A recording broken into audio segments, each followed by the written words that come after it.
As world leaders lined up for a photo at COP29 this year, only 8 were women.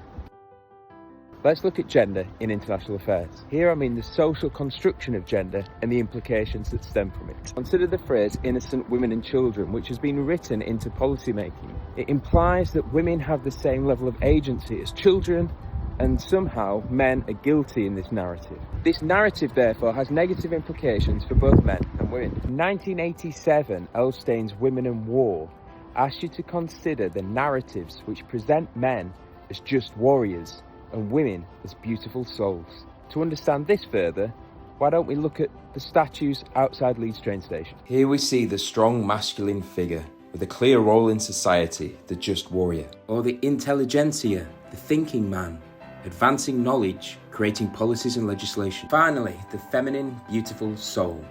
But it's much more difficult to identify what role this figure plays in society other than to serve the needs of men. The construction of gender, therefore, often dictates that women are in a subservient role to men. In Cynthia Enlow's pioneering text, Bananas, Beasts and Bases, she documents that brothels are often constructed near military bases so that the women serve the needs of men. The US government even requested the Philippines government ensure that all women around US military bases in the Philippines were tested for STDs twice a month. Such policies are often created by men, and Enlow's asking us to consider that historically women are often prevented from getting into positions of power where they can wield influence.